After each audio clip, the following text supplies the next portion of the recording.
Ils sont avec nous en plateau pour en parler. Éric Bastin, bonjour. Bonjour. Vous êtes CEO chez Grauners. Valérie Amby, bonjour. Bonjour Barbara. On vous dit designer de bien-être en entreprise. Tout à fait. C'est un beau terme, on en parlera. Et à mes côtés, Laurence de Hemtine. Vous êtes journaliste spécialisée dans l'immobilier et vous organisez des colloques à ce sujet. Et bien justement, ma première question, Laurence, on parle beaucoup de ces NWOWs, les New Ways of Working. On a l'impression que ça vient d'apparaître et en fait, ce n'est pas du tout le cas. Ça existe depuis des années déjà. Mais oui, Barbara, les New Ways of Working, et je tiens tout de suite à dire que ça va beaucoup plus loin que de la décoration branchée. Elles existent depuis très longtemps. Et elles ont déjà été implémentées dans pas mal d'entreprises privées et même publiques, et ça dans le monde entier. Alors, c'est quoi ces New Ways of Working ? En fait, c'est une nouvelle façon de travailler. Je dirais que c'est presque même un état d'esprit qui repose sur 3 piliers. Le premier, c'est qu'on a confiance dans l'employé.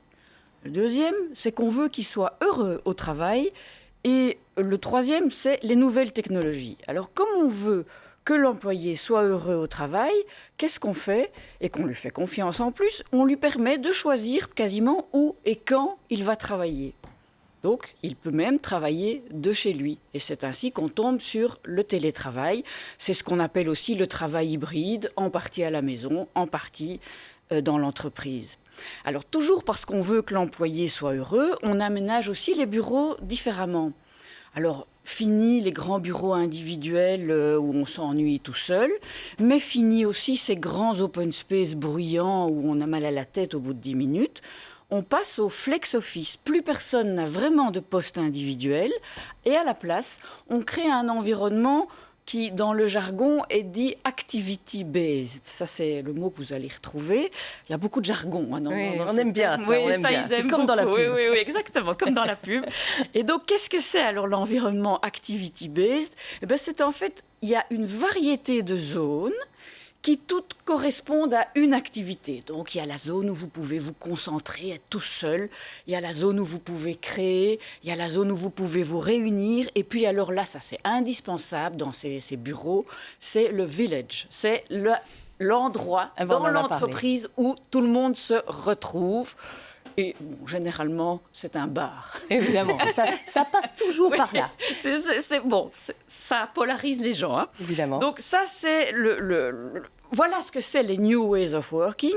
Et alors, c'est vrai que ça a connu une accélération énorme, surtout le volet télétravail pendant la pandémie, mais c'est absolument pas nouveau. Donc, c'est vraiment, c'est quelque chose qui a été expérimenté partout.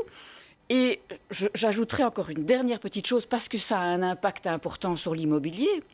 Il y a quand même encore une autre personne que l'employé qui est gagnant, c'est l'employeur. Parce que vu que plus personne n'a de bureau, ben en fait, en réalité, et que tout le monde ne vient plus au bureau tous les jours, j'oublie de préciser. Mais évidemment, il faut beaucoup moins de mètres carrés. Évidemment. Et donc, à terme, les New Ways of Working, eh bien, ça génère une diminution de l'espace nécessaire. On va en parler avec vous, Éric Bastin. Vous avez imaginé une nouvelle façon de laisser l'accès aux PME, parce qu'on est une petite entreprise, acheter un bureau, ça paraît toujours un peu compliqué. Et vous le permettez en recyclant, est-ce qu'on peut dire ça, des zones de bureaux qui ne sont plus occupées de la même manière. Expliquez-nous. Alors, tout d'abord, ce n'est pas moi qui l'ai créé, c'est notre fondateur Vincent Scobens. Il y a 13 ans, il a eu l'opportunité d'acheter un immeuble de bureau, par hasard, il était marchand de biens. Et il s'est rendu compte qu'en fait, le marché bruxellois et la périphérie étaient en suroffre. Et donc, beaucoup d'immeubles étaient en difficulté, étaient vides. Et donc, dans ces immeubles vides, il fallait en faire quelque chose. Et, à contrario, il s'est rendu compte que beaucoup de PME ne pouvaient pas devenir propriétaires de leur bureau. Pourquoi ? Parce que soit ils avaient le choix entre une maison de maître, désolé du terme, mais mal foutu au niveau communication, Oui, soit ils construisaient une villa très loin dans la campagne pour avoir du parking. Et donc la PME devait rester ad vitam locataire dans son espace que moi j'appelle communément corporate, c'est-à-dire un business park, mais elle restait locataire. Et dès qu'elle voulait faire un investissement, c'était un petit peu à contre-tendance, contre-envie, parce qu'on se rend compte que je vais investir et puis le propriétaire finalement va récupérer mes investissements. Et du coup, qu'est-ce qui s'est passé ? Sur cet immeuble de bureau, donc on est bien sur de l'immeuble, sur des buildings, hein, donc on est quand même sur du 5 000, 7 000, 8 000 mètres carrés. eh bien, on va diviser en lots, en unités beaucoup plus petites. On va créer une copropriété et chaque PME aura son espace, mais limite sur mesure. Donc chez nous, on découpe d'une telle manière qu'il peut prendre 200, 300, 500 mètres carrés, 1000 mètres carrés et il organise ça dans un environnement ultra professionnel, je dirais avec du parking, c'est pas rien, avec des faux planchers, de la climatisation, de la ventilation. Alors oui, c'est du recycling parce qu'en fait, on acquiert des bureaux, on va dire qu'ils sont en fin de vie, en tout cas qui sont en fin de vie pour ce qu'on appelle les grands corporates, qui les ont amortis et qui se sont dit maintenant on repart sur un nouveau projet, on réinvestit dans un nouveau projet.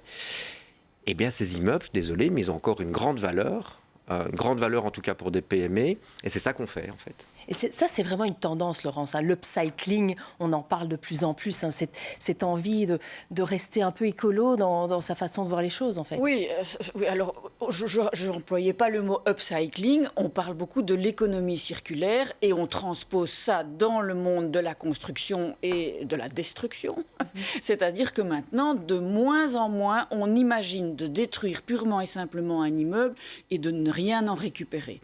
Donc, on en a parlé la semaine dernière. On voit par exemple ces tours dans le quartier nord, les fameuses OETC 1 et 2. Eh bien, les promoteurs se vantent, et je crois que c'est vrai, d'avoir pu récupérer 90% des matériaux qui avaient donc été détruits, évacués, transportés dans des entreprises, recyclés et réinjectés dans le chantier. Donc ça, c'est vraiment une tendance lourde, c'est la circularité. Éric, vous vous inscrivez un peu à contrario de la tendance coworking, parce qu'on pourrait se dire, on arrive, on se plug, c'est pas chez moi, je m'en fous. Enfin voilà, là, on a son bureau, son petit bureau, et on investit en tant que patron de PME aussi. Exactement. J'ai travaillé en coworking plusieurs années. C'est super, c'est vraiment bien, mais il y a un moment donné, on s'y sent plus bien. De un, il y a un coût. Et une fois que l'équipe grandit, 5, 10, 15, 20 personnes en coworking, ça commence à être sérieux. Deuxièmement, oui, c'est super pour le service, mais est-ce qu'on est vraiment chez soi? Est-ce qu'on est vraiment dans son identité aussi? La société, une entreprise a besoin de son identité. C'est important pour une entreprise de pouvoir marquer son territoire, marquer sa marque, la mettre en avant. Et dans un coworking, malheureusement, on n'y est pas. Par contre, on ne s'adresse pas du tout aux mêmes PME, aux mêmes sociétés. On est sur des sociétés qui ont une plus grande maturité, qui ont une plus grande stabilité, aussi qui ont cette approche patrimoniale de la société. Donc souvent, l'actionnariat est assez concentré. Elles investissent dans leurs bureaux, dans des bureaux qui est un investissement aussi pour l'avenir, autant pour la société, mais également pour l'actionnaire. Et donc, on a beaucoup de sociétés que j'appelle des professionnels du chiffre, par exemple, qui investissent chez nous. Beaucoup d'ingénieurs, bureaux d'ingénieurs, donc des bureaux assez stables. Beaucoup de fédérations et d'ASBL aussi, parce qu'elles revalorisent leur trésorerie dans l'investissant dans la brique pour leur activité propre. Et ça, c'est une tendance très très forte qu'on a beaucoup, par exemple, à Bruxelles. Alors, on a beaucoup d'images de tous ces bureaux qu'on va découvrir, puisque maintenant, nous allons parler aménagement, et ce sera juste après ceci.